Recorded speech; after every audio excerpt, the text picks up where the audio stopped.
Bom, é, então eu estava dizendo, antes de começar para gravar, que eu fico perambulando pela obra de Freud, principalmente de Freud, mas de Lacan também. Quando é o dia de Freud, na obra de Freud, quando é o dia de Lacan, mas não me impede que eu leia Lacan e leia Freud para. E aí eu achei assim, a fórmula é esperar até que o paciente tenha chegado tão perto do material recalcado que ele tenha apenas mais alguns passos na dianteira da interpretação que o senhor propuser.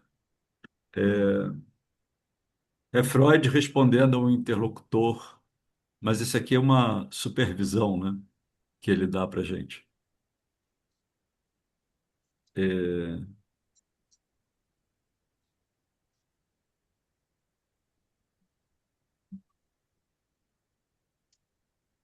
então, mais adiante ele diz assim: reafirmo o que eu digo. Olha que interessante isso. O que falei foi a verdade, não toda a verdade. Parece Lacan, né? Uhum. A verdade é não toda. É igualzinho Lacan. Onde é que Lacan leu isso aqui? De onde é que Lacan tirou? Daqui. Provavelmente daqui. De outros lugares, mas também daqui, né? Não toda a verdade, sem dúvida, mas uma parte muito digna de nota dela. O paciente deseja ser curado, mas ele também deseja não ser. É o que ele chama em outro texto de reação terapêutica negativa. Esse outro texto chama-se O Problema Econômico do Masoquismo, que é um texto que a gente pode ler aqui um pouco adiante, que é maravilhoso. Então, é uma supervisão, primeira frase, e a segunda é um termo exatamente clínico, né? Sobre a reação terapêutica negativa. É, então, falando sobre o capítulo 9, ele começa a fazer um debate entre sintoma e angústia, e adentrar propriamente na questão da angústia. E ele diz assim: o que nos resta agora é considerar a relação entre a formação de sintomas e a geração da angústia. Então, há uma. Só retornando aqui o que está no início desse texto, de inibição, sintoma e angústia, quando ele diz, né, para fixar e para lembrar isso, não, não é mais o recalque que funda a angústia, é a angústia que funda o recalque. Então, a angústia é fundadora do sujeito, então a formação de sintomas, né, virá depois da angústia, tá? É, mas ela também propicia esse retorno da angústia. Então, é uma coisa circular. A angústia funda essa formação de sintomas. É, Lacan chamou de formações do inconsciente. A formação de sintomas inclui aí os xistes, os atos falhos, os sonhos, os lapsos, né, e tudo mais. E isso é propiciador da angústia. Quando o sintoma emerge, quando essa formação de sintomas emerge, emerge também a angústia novamente, né? Por uma questão cíclica aí. Como eu já disse, tem uma parte do sintoma que é dizível, que pode ser dita, que deve ser dita na análise, mas tem uma parte do sintoma que é da ordem do real, que é o impossível de dizer. É essa parte não cognoscível, não conhecida, que causa a angústia, é essa parte não conhecida que se repete, que se chama de compulsão à repetição. É essa parte do real do sintoma que é a pulsão de morte. Ficou claro isso? Uhum. Dúvidas? Parece haver duas opiniões amplamente sustentadas sobre esse assunto. Uma é que a angústia é um sintoma de neurose. A outra é que existe uma relação muito mais ampla entre as duas. De acordo com a segunda opinião, os sintomas só se formam a fim de evitar a angústia. Então, é, angústia, sintoma. Sintoma para quê? Como uma tentativa de evitar a angústia. Por isso que Freud insiste, desde os primeiros textos de Freud, da angústia como uma tentativa de fuga, perdão, do sintoma como uma tentativa de fuga da realidade, do sintoma como mecanismo de defesa. Não, o sintoma, ele no fundo é um grande mecanismo de defesa contra essa aflição da angústia.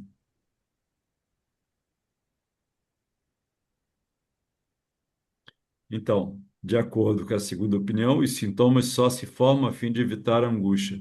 Reúne a energia psíquica que de outra forma seria descarregada como angústia.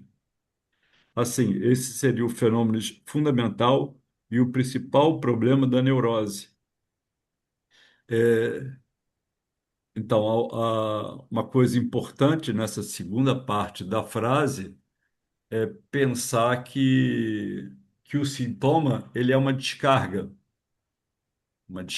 de energia, né? Embora o sujeito sofra exatamente dos sintomas, ele por si só é uma descarga, assim como o sonho, né? Assim como o xixi, assim como o ato falho, é uma descarga, né?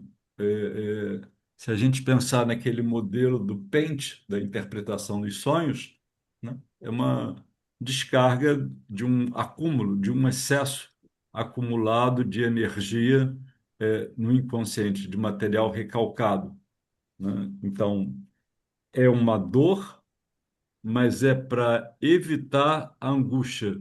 E o que que é a angústia? Então, o sintoma, ele tem uma parte que você tem um saber sobre esse sintoma.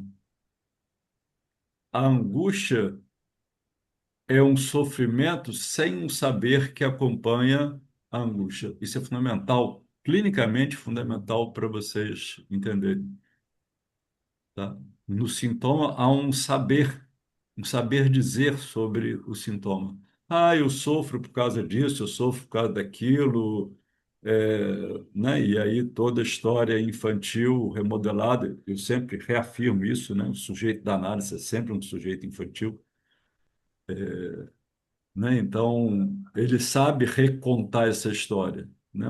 O que ele não sabe é da ordem da angústia, né? Então, a angústia é uma certeza, né? Daí, Lacan dizer que a angústia é aquilo que não engana, portanto, é uma certeza, mas é uma certeza sem um saber que acompanhe. Obviamente, esse saber, de um lado, né, está no sujeito suposto saber, que é o analista, né? A fórmula da, da, da transferência é essa, né? Um significante que procura um significante qualquer, um SQ, né?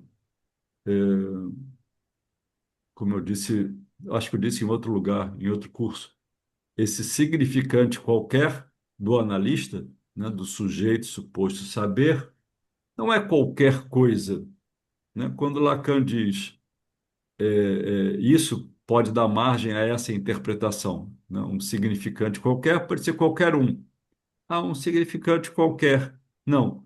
Esse significante qualquer é muito singular, muito subjetivo e único do analisante, que ele encontra no analista não é qualquer coisa. Esse significante qualquer é um significante que é um traço de identificação ao próprio analisante. É o que Lacan chama de traço unário, né? Einzigersuche, um traço de identificação entre ele e o próprio analista, né? Não é qualquer coisa, então não é qualquer significante, é um significante que é, às vezes, né, o que surge na transferência. Às vezes o paciente vem indicado, né? É, um paciente vem indicado, não nos conhece, né? Os pais trazem, né, sei lá, o marido indica, a mulher indica, não nos conhece, né? Está no início do capítulo 9. Estão perguntando aí, inibição sintoma imunológica. Página 168. Desculpa. Não, tem várias edições, isso Ah, não vale. desculpa, da Standard. Início do capítulo 9 de inibição sintoma. Obrigada, Carlos, obrigada. Então, né, às vezes o paciente não nos conhece. Então, a transferência é preciso que surja, né, na análise. Para isso, as entrevistas preliminares. Diga, Márcia. Ô, Carlos, eu estava lembrando da aula que você deu para gente há pouco tempo no Corpo Freudiano aqui de Juiz de Fora. Você deu sobre o tracionário, né? E foi Aham. uma aula que eu gostei muito. E aí,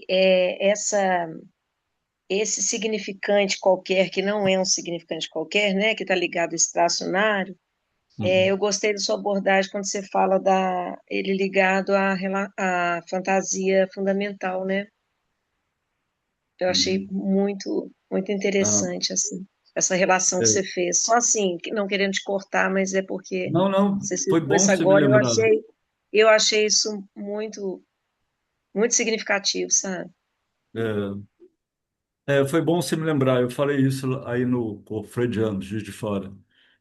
Então, é, é importante ficar atento que esse traçunário, né, é, ele está ligado a uma fantasia fundamental do próprio sujeito, né? Freud fala de três proto-fantasias: cena primária, sedução e castração. Então, em alguma dessas três proto-fantasias, algo do sujeito se ligou ao analista. Algo, né?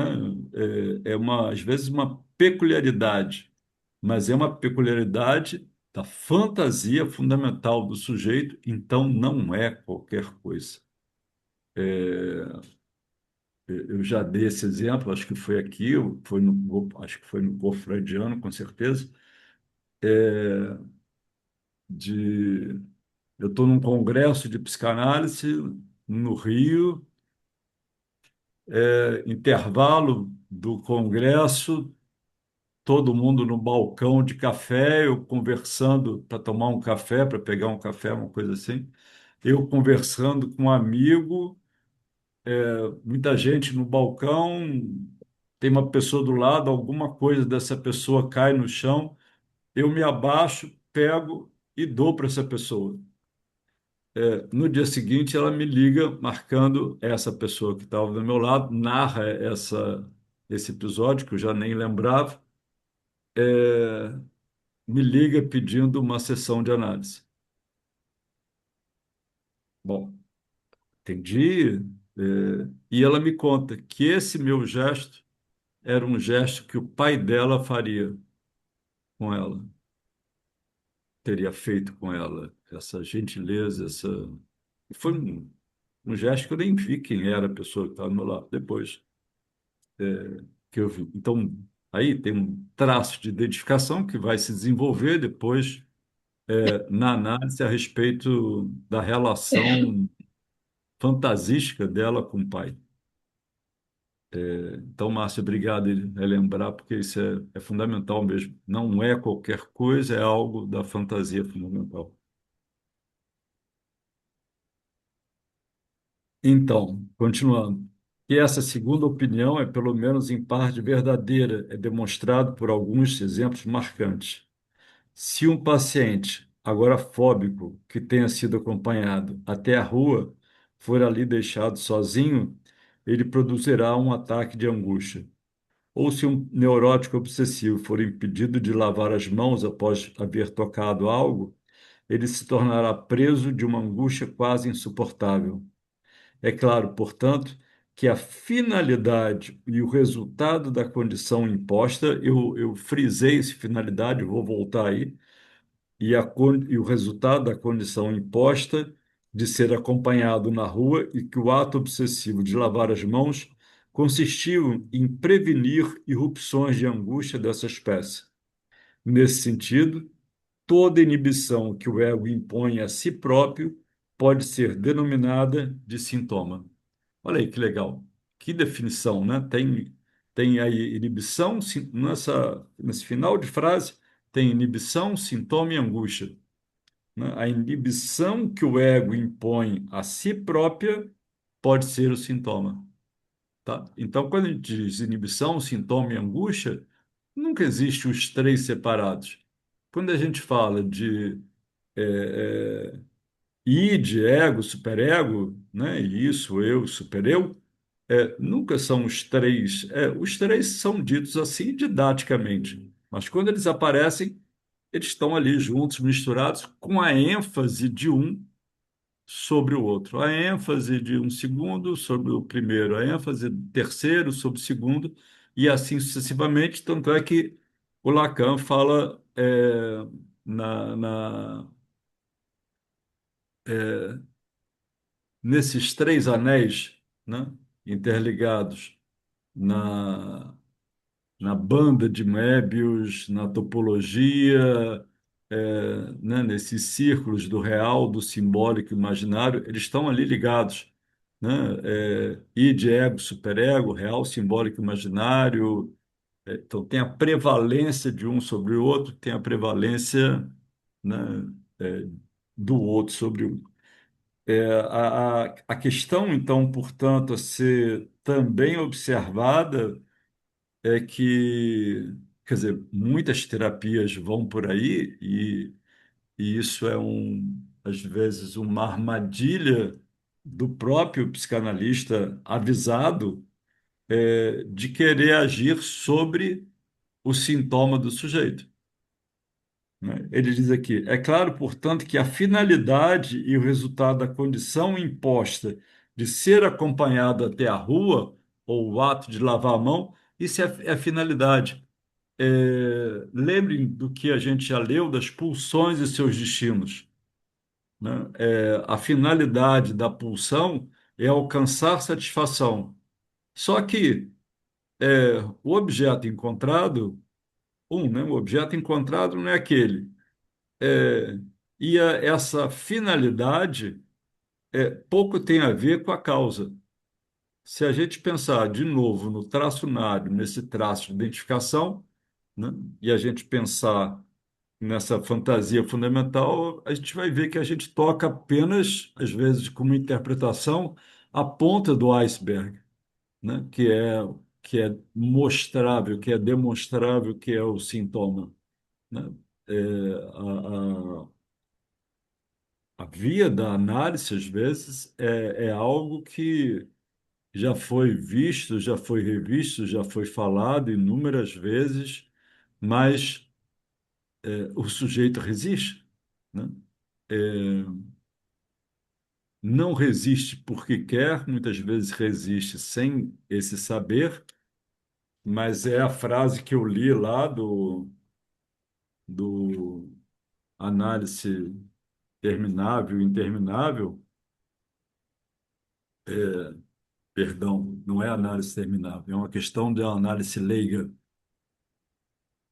A fórmula é esperar até que o paciente tenha chegado tão perto do material recalcado, isso, né? Assim, é ter a paciência também de esperar que esse material recalcado apareça, surja, emerja, né? Não se adiantar.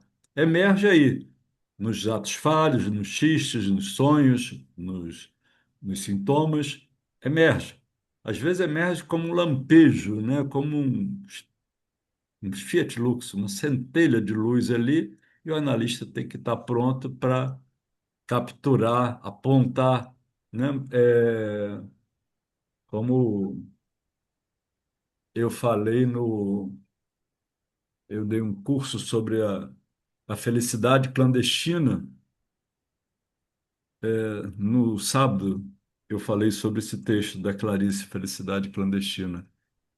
E a Clarice diz de morder o livro, devorar o livro. É, então é preciso morder a palavra, abocanhar a palavra. Uma palavra que até então era clandestina. Clandestino é aquele que está oculto. E eu fiz uma relação com clandestino com o inconsciente. Aquele que está oculto, né? Ele deixa de ser clandestino quando ele é revelado. Às vezes não é revelado todo, mas revelado só em parte. Assim como a felicidade, né? Ela é clandestina porque ela está oculta e às vezes ela é revelada. A Não todo. palavra como isca, né, Carlos, para cada Aí já é água sujeito. viva, né? Água Isso. viva. É. Mas combina, né, essa Tanto fala combina, claro. da Clarice. Com certeza. Exatamente.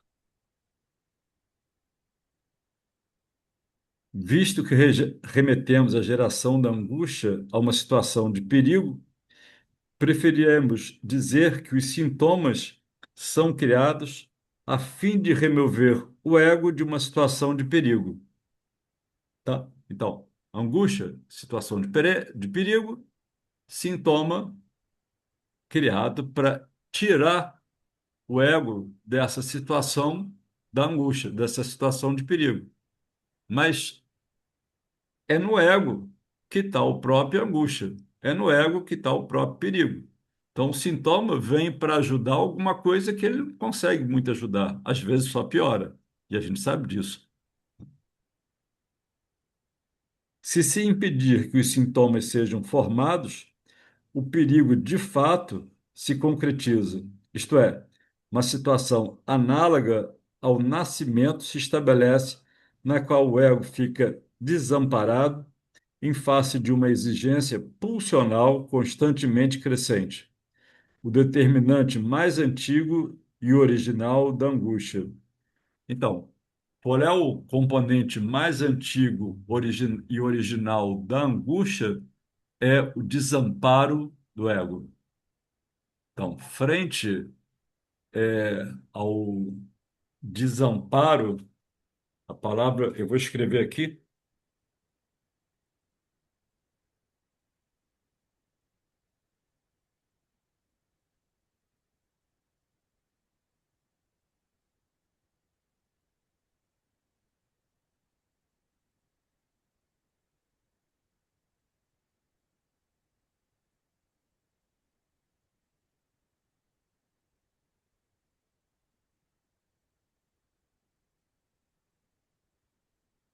a palavra em alemão que Freud usa para desamparo é Hilflosigkeit. Eu estou escrevendo em alemão, não é snobismo, é porque em alguns textos, Lacan, por exemplo, utiliza Hilflosigkeit, ou comentadores de Lacan, como se a gente já soubesse Hilflosigkeit, que é esse desamparo provocado por essa ausência da função paterna. Nesse lugar, o que se estabelece, o que vem aí,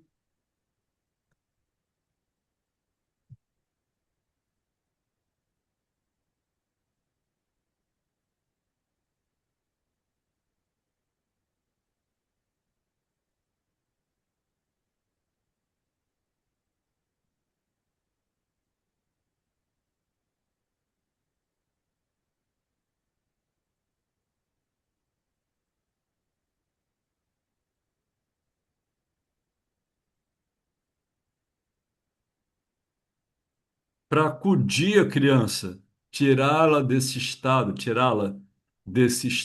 de desamparo, o que vem aí é a mãe, que produz uma dependência, que é o Abhängigkeit. Então, desamparo, Hilflosigkeit, dependência, sequência, dependência, Abhängigkeit.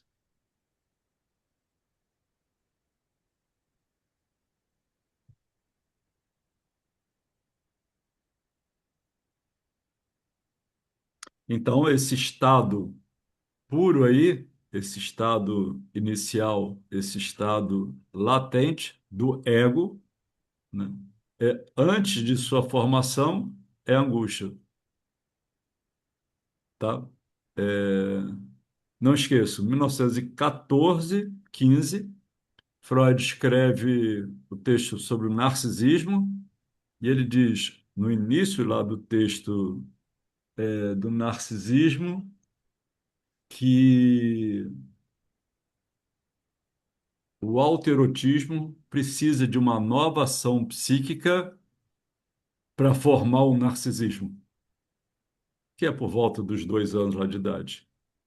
Então, essa nova ação psíquica, Freud não diz qual é, talvez ele nem soubesse, em 1914. Em 1921, no texto Psicologia de Grupo e Análise do Ego, capítulo 7, exatamente o texto que eu dei lá no Corpo Freudiano, de Juiz de Fora, é, o capítulo chama-se Identificação. E Lacan tem um seminário que se chama Identificação. Passou um ano trabalhando sobre identificação, que é esse Einzigerzug, um traço unário, um traço único, um traço singular, um traço do idêntico.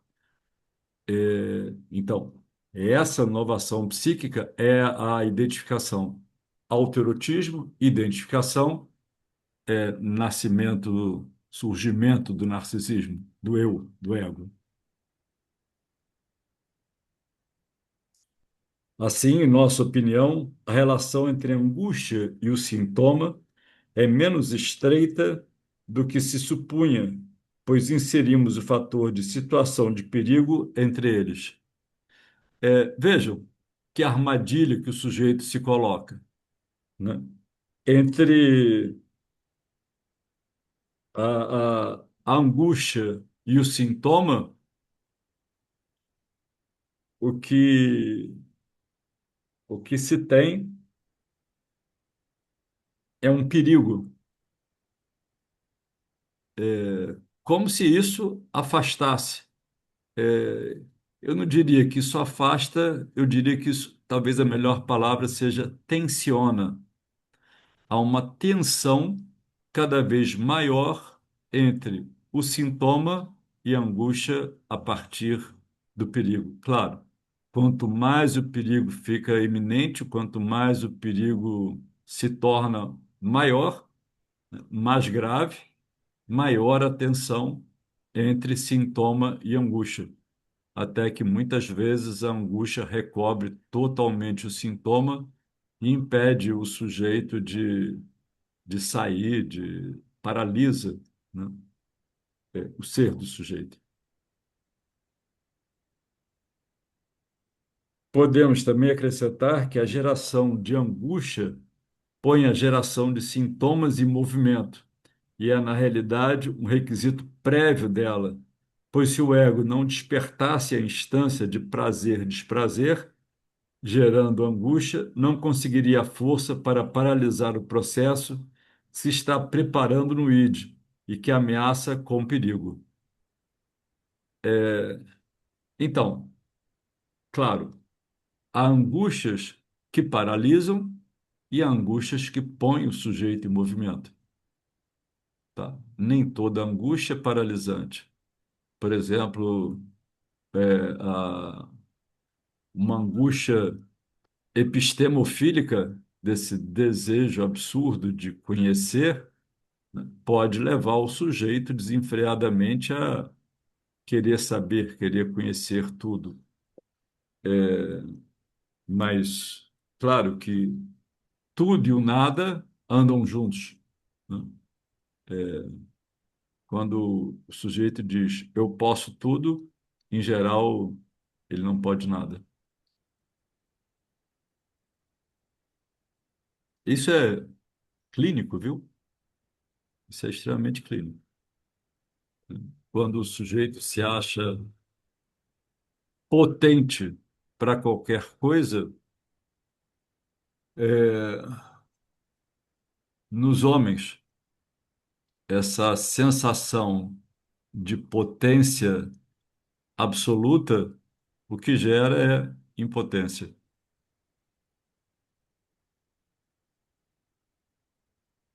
Do ponto de vista psíquico, a mesma coisa. Essa sensação de poder absoluto psíquico, né, desse saber absoluto psíquico, o que gera é impotência psíquica.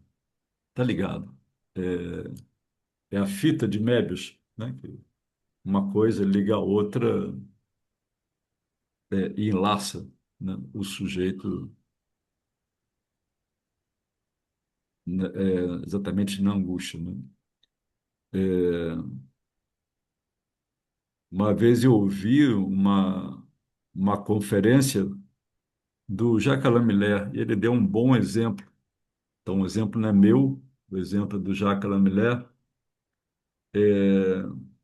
é como se o sujeito tivesse dentro de uma jaula, imagina uma jaula de ferro, em que ele pega as barras, né, com a mão, ele consegue, né, pegar as grades e consegue suspender a jaula. E anda para um lado e para o outro com ela. Vai para onde ele quer, mas ele continua dentro da jaula. Ele acha que ele está caminhando, ele acha que ele está andando, mas na verdade ele continua preso dentro da jaula. Então, andar por dentro do seu sintoma sem um caminho de saída na análise, né, é andar dentro da própria jaula, nesse sentido aqui, pensando aqui agora com vocês, é andar no seu labirinto, né, do Minotauro. Aí, com medo de achar o touro que pode vir de qualquer direção, com medo de achar esse perigo real da angústia de castração. Diga, Aline. É bom quando Você. você, é bom quando vocês me fazem pergunta que dá chance de eu beber água, tá? Não, eu Senão só eu me vou dar começo a um falar, não outro falo nada. exemplo que você trouxe esse exemplo do Millet. Aí eu lembro de um exemplo do Marco Antônio Coutinho Jorge, que ele fala que o sintoma, né, o neurótico, ele vive numa prisão domiciliar, né? Por quê? Porque ele, de certa forma, vai ficando um pouco mais próximo desse sintoma, vai fazendo um pouquinho de pazes com ele, mas nunca sai da prisão, né? Fica uma prisão domiciliar. Eu gosto desse termo que É, ele usa. então, Tem como é, sair de é tudo, né, bom isso. totalmente. É bom isso, porque é como se fosse a síndrome de Estocolmo, o sujeito passa a ter um carinho pelo seu sintoma, É, né? Assim como na síndrome de Estocolmo, o refém lá, o capturado, né? Tem uma paixão pelo seu uhum. carrasco, né?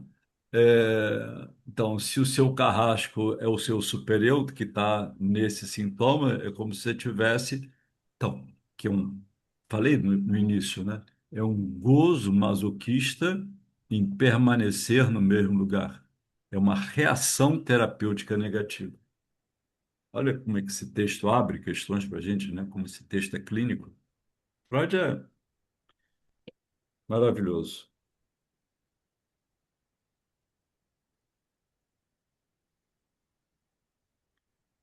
Continuando.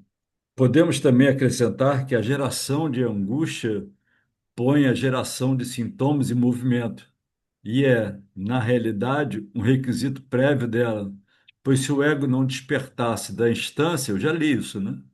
Prazer, desprazer, gerando angústia, não conseguiria a força para paralisar o processo que está se preparando no id e que ameaça com perigo. Há em tudo isso evidente inclinação para limitar ao mínimo a quantidade de angústia gerada e para empregá-la somente como sinal. O Cláudio não está aí, ele me avisou que não viria, mas isso aí como é uma resposta à pergunta dele, que ele fez lá atrás. né? Qual era a relação entre a angústia e o sinal. Já está aí, né? Nessa tentativa de diminuir a quantidade da angústia, né? Peraí, tanto assim não, vai devagar, com calma, né? Não me aperta assim não, né? Não me enclausura assim não, não me prende tanto assim, isso já é o sinal da angústia. Então, porquanto agir de outra forma somente resultaria em sentir em outro lugar o desprazer que o processo pulsional estava ameaçando produzir e que não constituiria um êxito do ponto de vista do princípio de prazer, embora seja um sucesso que ocorre bastante a miúde nas neuroses. Então, olha só, é, o ego produz uma formação de sintomas. Nessa formação de sintomas, a pulsão está lá atuando na tentativa de encontrar o objeto para lhe dar satisfação. Satisfação, quero lhes dizer, não tem nada a ver com prazer ou desprazer. Porque, de novo, problema econômico do masoquismo, o sujeito pode ter muita satisfação no desprazer. Muito. Ah, mas não é isso que eu quero, não sei o quê, né? Se você pergunta, você gosta de sofrer? Todo mundo vai responder que não, né? Mas é isso, né? Satisfação não tem nada a ver com prazer ou desprazer. Não, o sujeito pode ter a satisfação e ter um prazer enorme com isso, mas pode ter satisfação e e ter um desprazer nessa satisfação.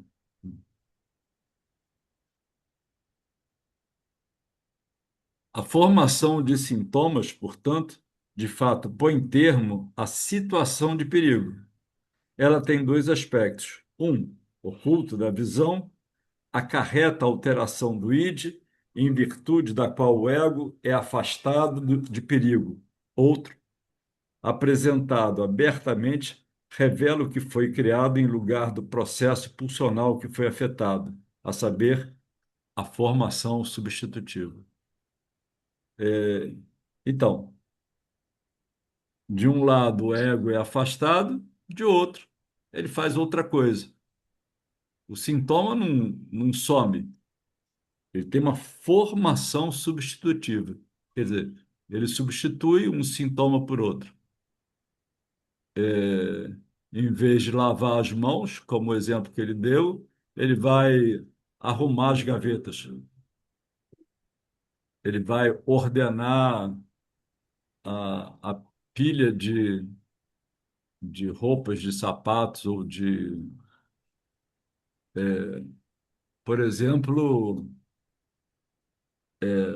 você já deve ter visto essa história, né? Já deve ter ouvido essa, essa lenda urbana, como se diz, que se deixar o sapato virado, a mãe morre.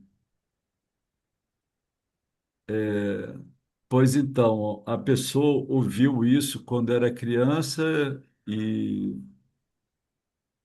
já na adolescência, a mãe tem um acidente, quase morre, e ela passa compulsivamente a desvirar os sapatos dela, depois do irmão, depois de todos da casa.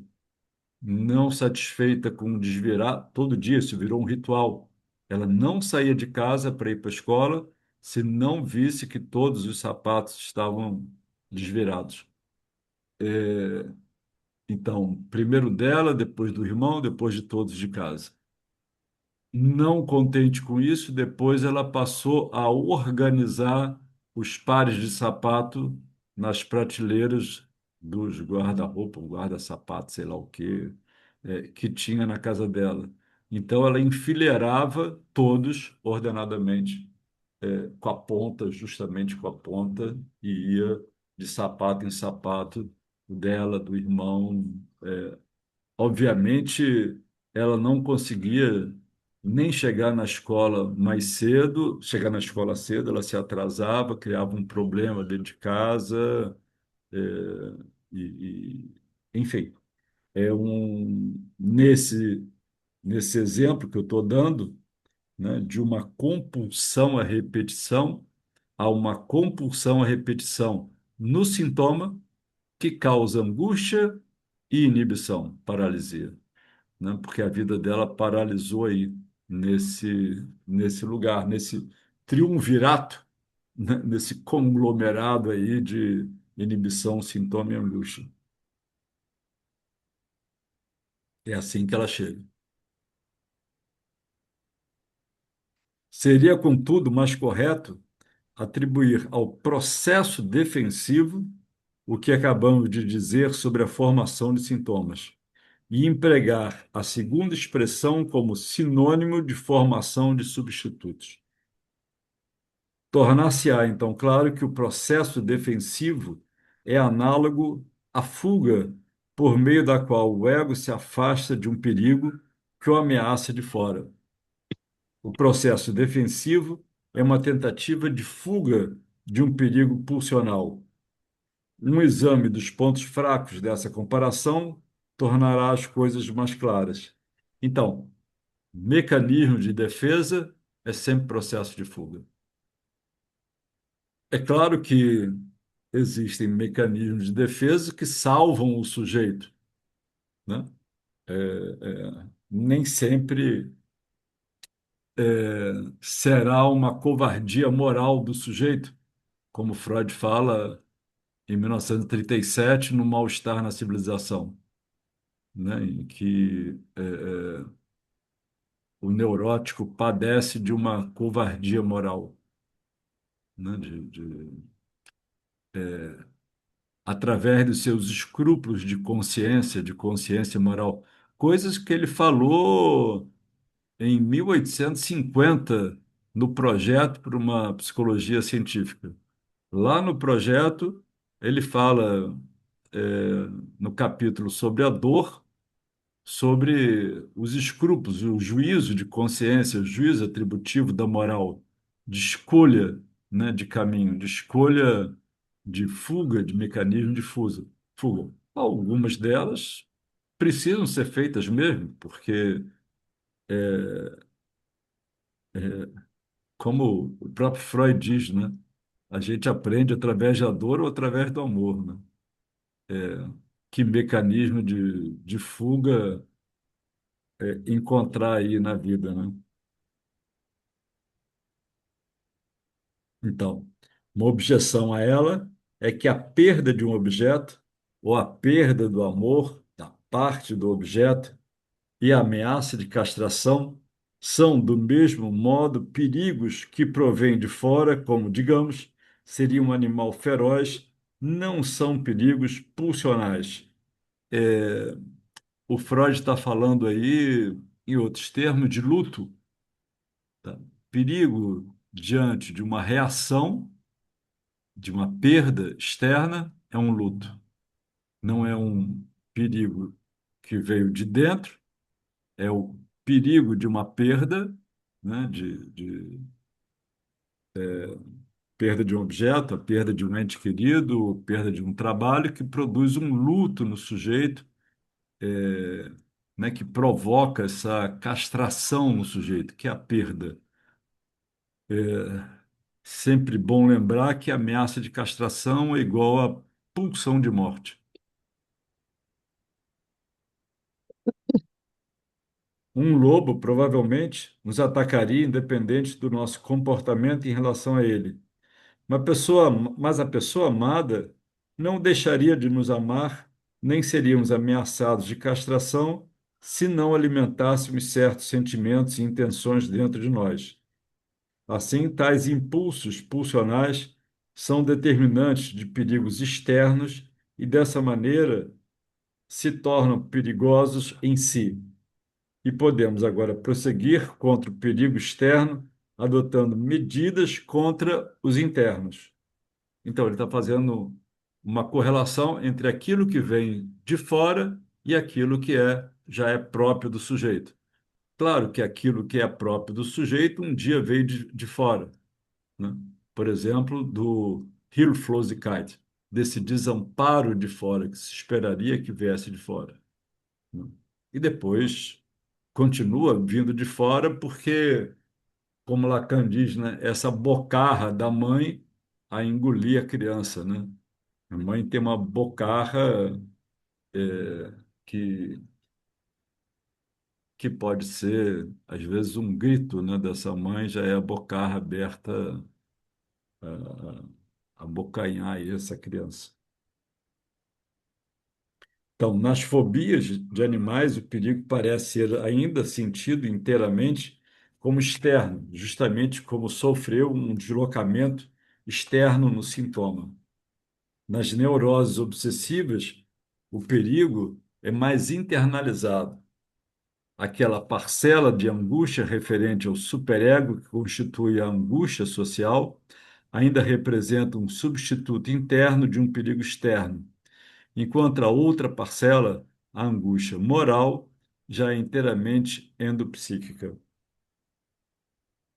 Outra objeção é que uma tentativa de fuga de um perigo externo iminente, tudo o que o indivíduo está fazendo é aumentar a distância entre ele próprio e o que está ameaçando.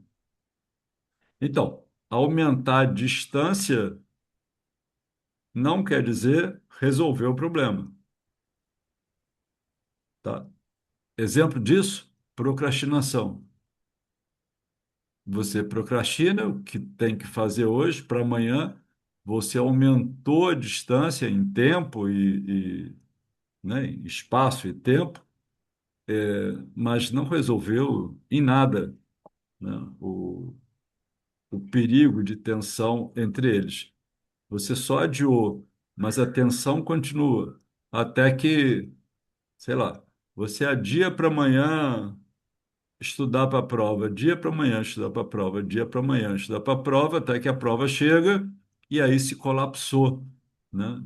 Esse tempo de procrastinação do sintoma e da angústia. E aí emerge um quadro de angústia do sujeito, que é o desespero, de novo, a angústia sem um saber que acompanha essa angústia, né?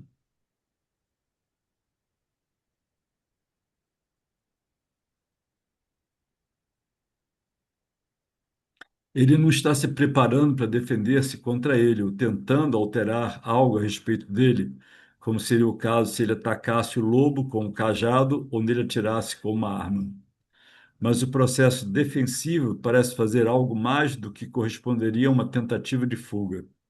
Trava debate com o problema do processo pulsional ameaçador e, de alguma forma, suprime-o ou desvia-o de seus objetivos, e assim o torna inócuo. Essa objeção parece ser inatacável e deve receber a devida importância.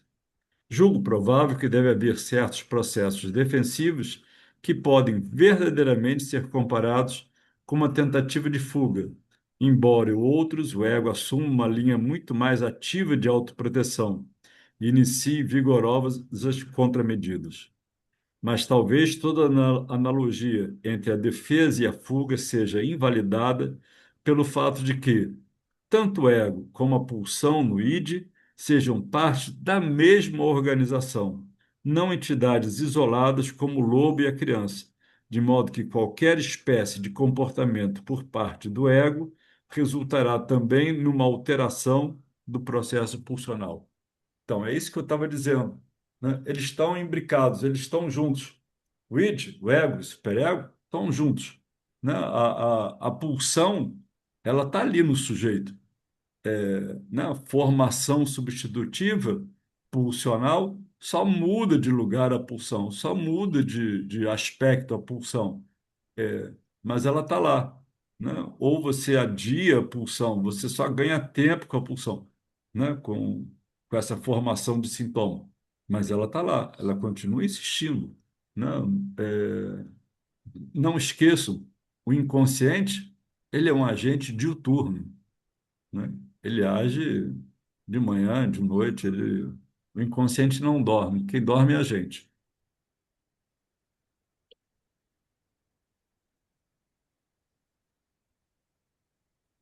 Esse estudo dos determinantes da angústia tem, por assim dizer, revelado o comportamento defensivo do ego transfigurado numa luz racional. Cada situação de perigo corresponde a um período particular de vida, uma fase particular de desenvolvimento do aparelho mental e parece ser justificável quanto a ele. Na primeira infância, o indivíduo realmente não está preparado para dominar psiquicamente as grandes somas de excitação que o alcançam, quer de fora, quer de dentro. Além disso, num certo período de vida, seu interesse mais importante realmente é que as pessoas das quais ele depende não devem retirar seu carinho dele. Posteriormente, em sua meninice, quando sente que o pai é um poderoso rival no tocante à sua mãe e se torna cônscio de suas próprias inclinações agressivas para com ele e de suas intenções sexuais em relação à mãe, realmente tem justificativa de ter medo do pai, e seu medo de ser punido por esse pode encontrar expressão através do reforço filogenético do medo de ser castrado. Finalmente, quando trava relações sociais, realmente lhe é necessário temer seu superego. Ter uma consciência e a ausência desse fator daria margem a conflitos, perigos e assim por diante. É, a questão a ser realçada aí nesse parágrafo é que, mesmo que a gente saiba e estude a psicanálise já, né? A psicanálise existe aí há mais de 100 anos, então a gente possa até entender o mecanismo psíquico de uma criança, a gente não pode, de jeito nenhum, prevenir essa criança, né? Não há uma psicanálise preventiva ou profilática preventiva de uma criança contra esses estímulos, essas excitações que ela vai ter diante de coisas que vão ser totalmente unheimlich, totalmente estranhas para ela e que ela não vai saber o que fazer a não ser um excesso, um somatório de excitação, né? Então, qualquer história, né, de lobo mau, de bruxa, de qualquer coisa assim, né, ou qualquer admiração diante de um ser, sei lá, um animal, uma planta, um sol, uma luz, um mar, como a história que eu gosto tanto, né, do, do Eduardo Galeano sobre a arte, né? Acho que o título é alguma coisa sobre arte, história sobre arte. É um menino que sobe, eu já contei isso aqui. É um menino que sobe a montanha junto com o pai para avistar o mar. Ele nunca tinha visto o mar. E quando ele chega no alto e que ele avista o mar, ele segura na mão do pai e fala assim: Pai, me ajuda a ver o mar. É só isso, ponto. Não, mas é maravilhoso, né? É esse amparo aí frente a um desamparo, né, enorme da vida diante dessa beleza, né, dessa imensidão, dessa excitação, né? Ele pede uma ajuda, né, ao pai diante dessa imensidão, né? Me ajuda a ver o mar. Diante do deslumbramento, né, Carlos? Isso, isso, né? É esse Unheimlich, não? O sentido do estranho é o sentido do o que o Heidegger chama de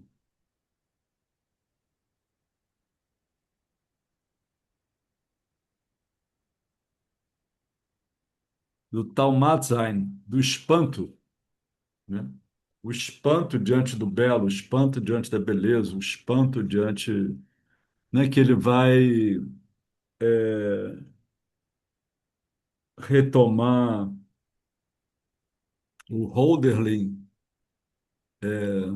para falar da Stimmung.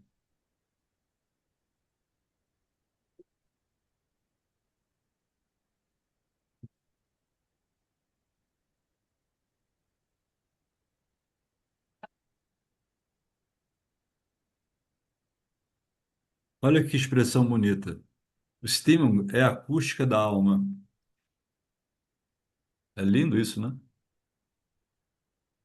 Então, esse Ô, Stimmung, Carlos, que não deixa de ser também o estranho familiar, né? isso é o estranho familiar. Perfeito. Essa condição de intimidade, esse íntimo exterior, né? Esse estranho familiar, né? Esse conhecimento e o reconhecimento, né? Ao mesmo tempo de alguma coisa que lhe é muito própria, né? Que ele é muito próximo, que é muito ele, né? Assim, tão ele que toma esse ser de tal maneira que ele tem esse espanto, né? Assim, esse íntimo exterior, né?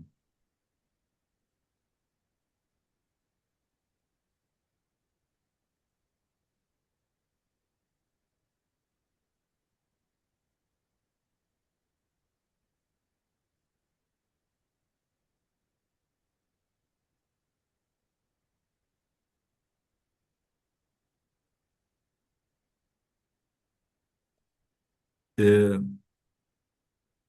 Onde eu parei? Esses estudos dos Ah, determinantes. esse estudo determinante. Mas eu acho que eu já li isso. Cada situação de perigo corresponde a um período particular da vida, de uma fase particular, desenvolvimento do aparelho mental e parece ser justificável quanto a ele. Na primeira infância, o indivíduo realmente não está preparado para dominar psiquicamente as grandes somas de excitação, eu já li isso, que alcança quer de fora, quer de dentro. Além disso, num certo período de vida, seu interesse mais importante realmente é que as pessoas das quais ele depende não devam, não devem retirar seu carinho dele. Posteriormente, em sua meninice, quando sente que o pai é poderoso rival no tocante à mãe e se torna cônscio de suas próprias inclinações agressivas para com ele, e de suas intenções sexuais em relação à mãe, realmente tem justificativo de ter medo do pai, e seu medo de ser punido por este pode encontrar expressão através do reforço filogenético no medo da castração. Isso é o Édipo, né? O Édipo que ele reencontra em diversas situações na vida, né? Essa ameaça da castração ele reencontra em inúmeras situações. No outro parágrafo. Mas este último ponto levanta um novo problema. Em vez do afeto da angústia, tomemos por um momento outro, o de pesar, por exemplo. Parece perfeitamente normal que aos 4 anos de idade uma menina chore penosamente se a sua boneca quebrasse, ou aos 6 se a governanta reprová-la, ou aos 16 se for desprezado pelo namorado, ou aos 25 talvez, se um filho dela morrer. Cada um desses determinantes de dor tem sua própria época e cada um desaparece quando essa época terminar. Somente os determinantes finais e definitivos permanecem por toda a vida. Ou seja, embora possa ter situações que o, essa dor da perda diminua, né, podem ter lutos que possam se tornar patológicos e nunca terminarem.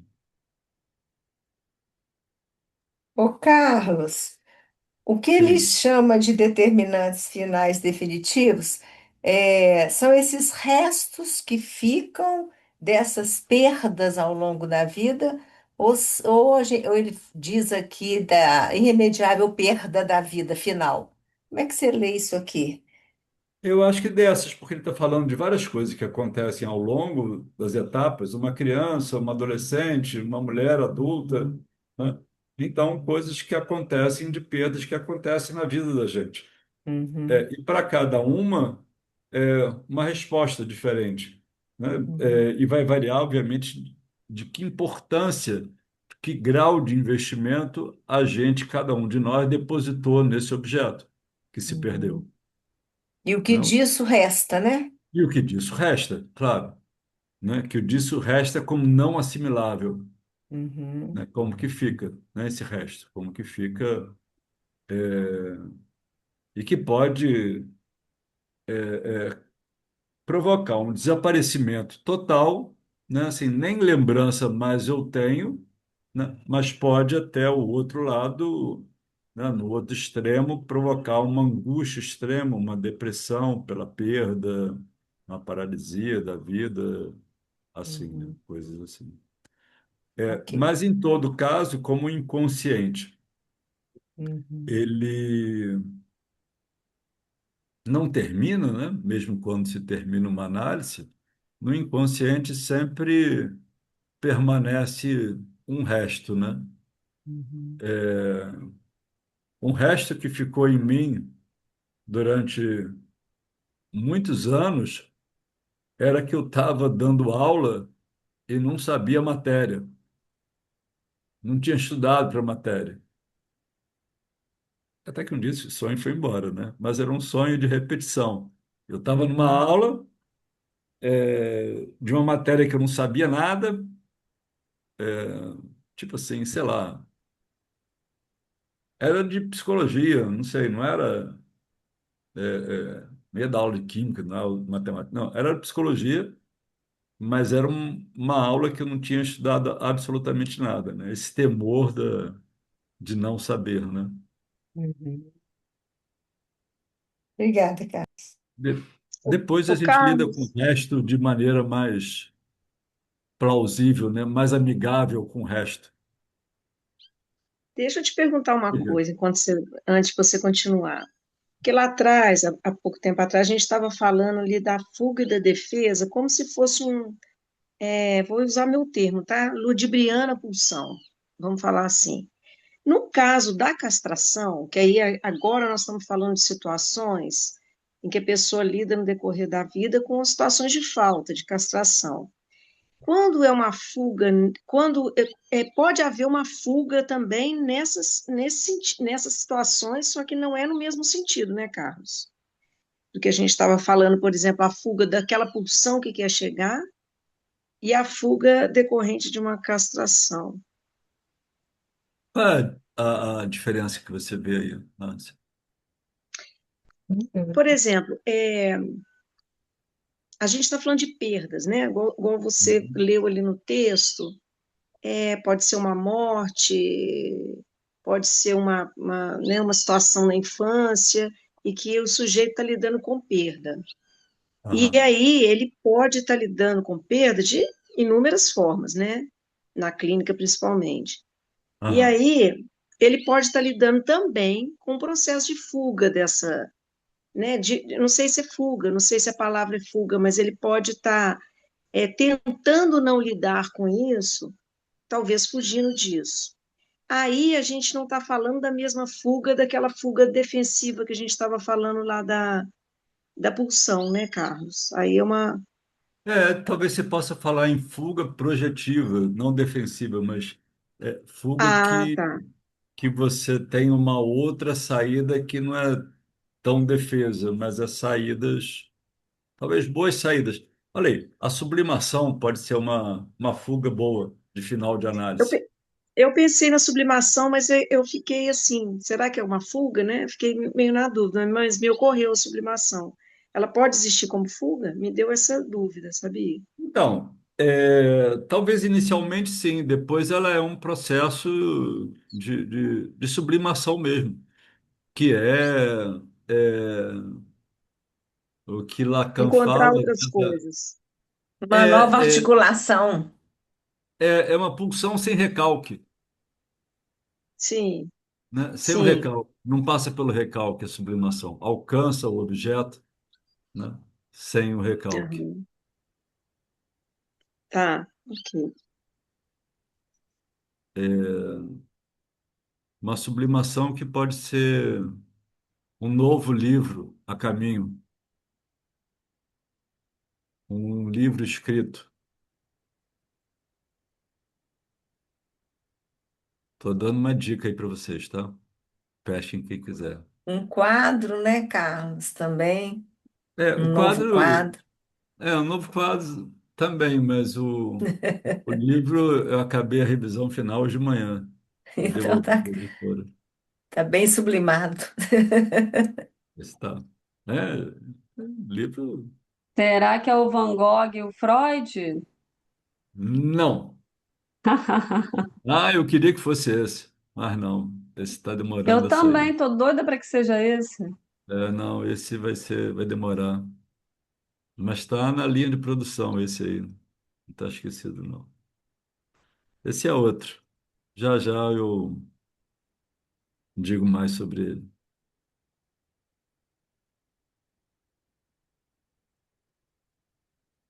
Então, vou só terminar essa frase aí, esse parágrafo. Devemos julgar estranho se essa mesma menina, depois de ter crescido e se tornado esposa e mãe, fosse chorar por algum objeto sem valor que tivesse sido danificado.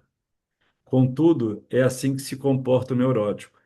Embora todas as instâncias para a dominação dos estímulos já muito se tenham desenvolvido dentro de amplos limites em seu aparelho mental, embora esteja suficientemente crescido para satisfazer a maior parte de suas necessidades por si mesmo, e há muito tem aprendido que a castração não é mais praticada como castigo, ele, não obstante, se comporta como se as antigas situações de perigo ainda existissem e se apega a todos os antigos determinantes da angústia, né? É quando o sujeito se pergunta assim na análise, mas não é possível, eu já tenho tantos anos de vida, eu já tenho tanto tempo de análise e ainda estou preso nessa situação infantil?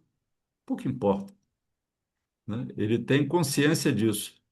Então, ele sabe o sintoma, mas não sabe a causa do sintoma.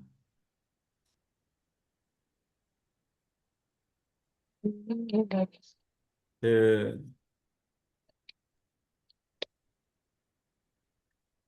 eu vou concluir aqui esse capítulo, ou ter dado como concluído, porque não tem.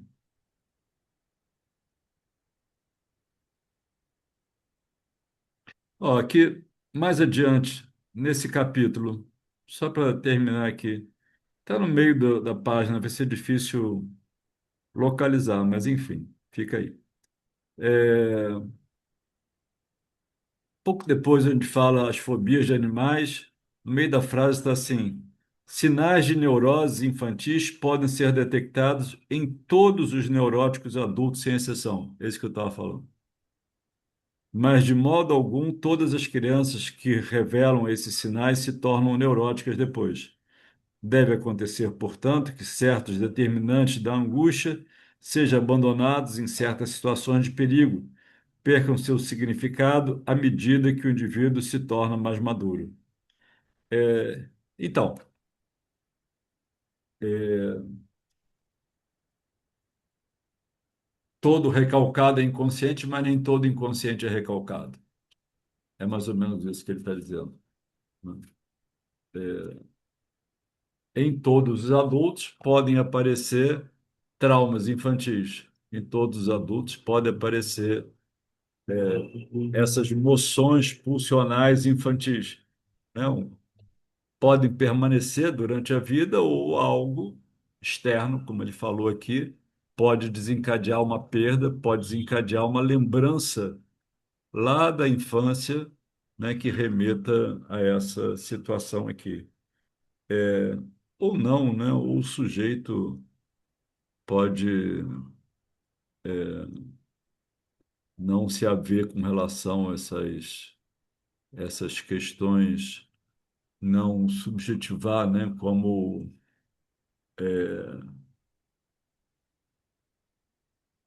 pessoas que têm medo de olhar para dentro de si própria, né? Essas pessoas muito racionais que não olham para dentro de si próprio, né? Tipo quem parte para a área de exatas, nem sempre, né? mas em geral as pessoas de exatas são muito racionais, são muito calculistas, matemáticas, econômicas, engenheiros, não sei o quê, e têm uma dificuldade de olhar para dentro de si próprio, né? Esses passaram pelas mesmas questões, só que racionalizaram tudo isso, né? E convivem, né, com o mundo de outra forma, né? Sem essa subjetivação, sem essa significação, sem esse olhar. E não adianta, né, assim, querer que essas pessoas enxerguem alguma coisa, a gente até gostaria, né, porque às vezes está na cara, assim, como a música do Caetano que dizia assim, uma música antiga de carnaval, está na cara, você não vê que a caretice está na sua, você não crê. Não olha para as suas caretices, né, racionais. É isso. Então, daqui a 15 a gente retoma no capítulo 10 e a gente já vai terminar essa, esse texto. Semana que vem a gente retoma com o Lacan, tá? É, no texto que a gente está lendo, que é. Qual é o texto que a gente está lendo? A subversão. Isso. Só para saber se vocês estão atentos ou estão dormindo. A subversão do sujeito. Tá aí o sujeito totalmente subvertido aí, ó, na angústia. No sintoma, na inibição, no sintoma e na angústia. Boa semana para vocês. Até a próxima segunda. Obrigada, Muito Carla. Obrigada obrigada. para você Obrigada. também, para todos. Obrigada. Tchau, até lá. Boa semana a todos. Tchau. Obrigada. Tchau.